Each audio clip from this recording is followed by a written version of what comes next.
You wake up in the dark. No phone, no clock, no sun in the sky yet. How do you know if it's 4 a.m. or 6 a.m.? You don't. Not the way you know it now.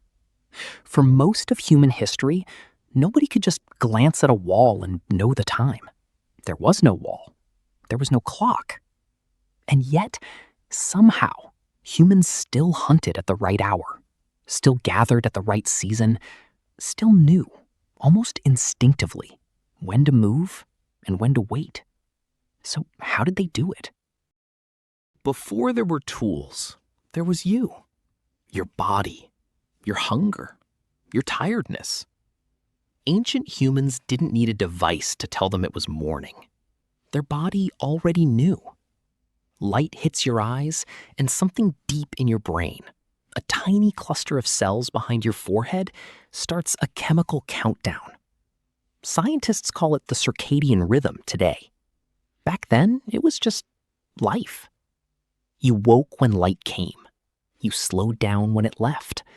Your stomach told you when hours had passed. But here's the problem. A body can tell you it's morning.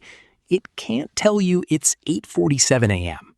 And once humans started living in groups, planning hunts together, storing food together, meeting at agreed times, morning wasn't precise enough anymore. They needed something outside themselves, something everyone could see at once. They looked up. The sky became the calendar. Look at the sky tonight, and you're looking at humanity's oldest clock. The sun, the moon, the stars. For tens of thousands of years, these weren't just pretty lights. They were instructions. The moon was the easiest to read. Every 29 or so days, it goes from a sliver to a full glowing circle and back again. You don't need math for that. You just need eyes.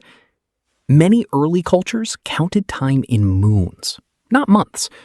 3 moons from now wasn't poetry.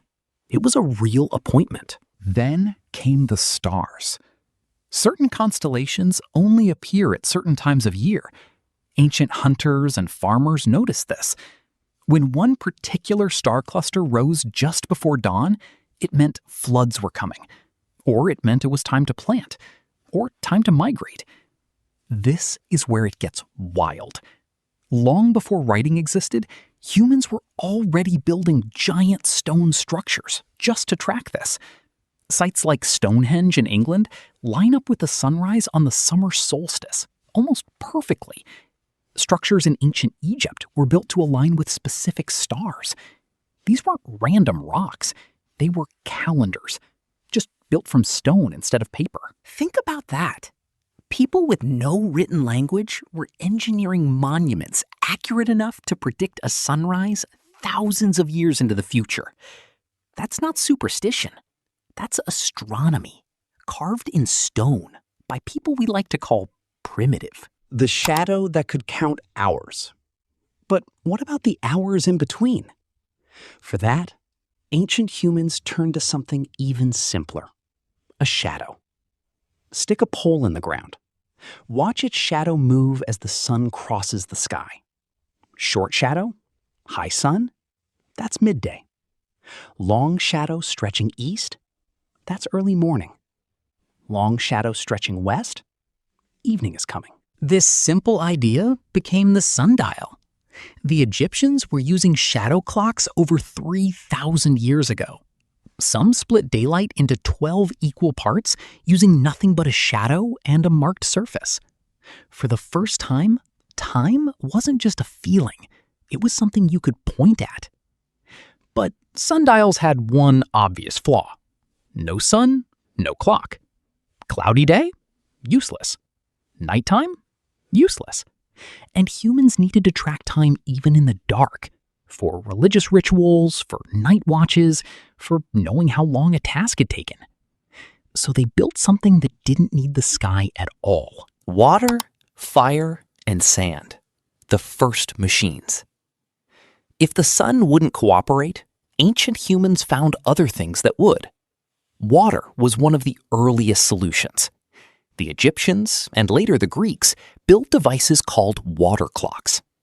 Water dripped, slowly and steadily, from one container into another, marked with lines. Watch the water level rise, and you'd know how much time had passed. It didn't care if it was cloudy. It didn't care if it was midnight. Water just dripped at a rate you could count on. Fire worked too. Candle clocks used candles marked with evenly spaced lines. As the candle burned down past each line, an hour had passed. Some cultures in East Asia used marked incense sticks the same way, timing meetings, ceremonies, even prison sentences by how much incense had burned. And then there's the one you probably already know: sand. Hourglasses came later, but the idea was the same ancient logic. A material falls at a predictable rate. Measure the fall, and you've measured time. Notice what's happening here. Humans weren't just observing time anymore. They were engineering it, building small machines whose entire purpose was to turn something physical, water, wax, sand, into something invisible. Minutes, hours, duration.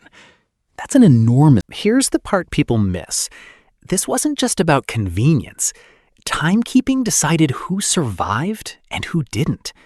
Farmers who misjudged the seasons planted crops too early and lost them to frost. Sailors who couldn't track time couldn't calculate their position at sea, and ships vanished because of it. Entire religious and political systems were built around precisely predicting time. Priests who could predict an eclipse were seen as touching the divine. Kings who controlled the calendar controlled the taxes, the harvests, the festivals. They controlled the rhythm of an entire civilization. Whoever understood time held power. That's why so much ancient effort, stone monuments, water clocks, star charts, went into a problem that seems, on the surface, so simple. Because it never was simple. Time was survival. Time was authority. Time was the invisible thread holding a society together. So every clock you glance at today is standing on top of thousands of years of people staring upward, trying to make sense of a sky that never explained itself. They didn't have satellites. They didn't have atomic vibrations counting nanoseconds. They had patience, observation, and stone. And somehow, they figured it out anyway.